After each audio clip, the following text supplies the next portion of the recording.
Ano yan? Anong pinagkaiba ng concert mo sa mga artist na nag-concert ngayon? Sa mga concerts, pinagkaiba ng concerts ko sa iba't ibang concerts ngayon. Pinagkaiba niya is, syempre ako. Ako ang pinagkaiba. No. What I will say is, this concert is very personal. So, kumbaga, kung pwede kong buksan ang puso ko, tapos may projector at papanoorin nila, ito yun, itong concert ko. Ano yung top 5 songs na pwede mong i-reveal sa audience? Na ikaw yung parang ang inanta mo na ako to. Okay. Kaya nila tinanong na yan eh. Top 5 songs is yung mga originals. Yung mga originals na naisulat ko, kasama po siya sa medley. Meron po ng part na, ito i-reveal ko, meron po ng part na kakantahin ko po lahat ng mga kanta sa mga nagyabong ko. So yun po, very personal po para sa akin. Aside from that, yung mawala sa yes, yun yung mga dream duet mo per concert. Kunyari, international. Okay. Kung sinong gusto ko makaduet. Man. Meron akong gusto makaduet. Ito na.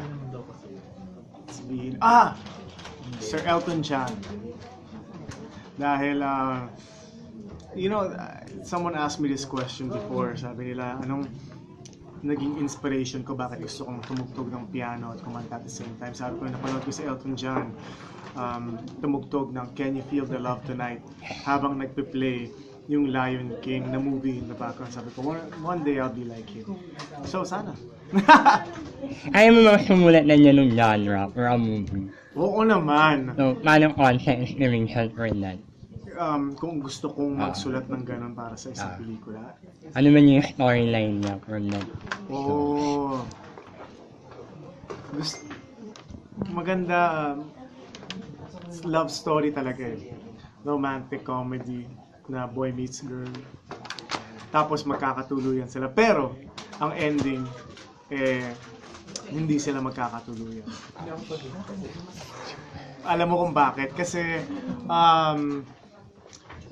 gusto kong ipakita na yung bida and yung storyline is, diba ang buhay naman hindi naman talaga full of rainbows eh. Marami tayong haharapin na pagsubok. Pero, ang ang takeaway natin is paano natin malalampasan yung pagsubok. Yun ang gusto ko mapakita din sa pelikula. Yung story writing, what inspired? Susulat ka muna o lumalawa ka muna ng music? Sabay po. Sabay. Dapat may lyrics, tapos dapat may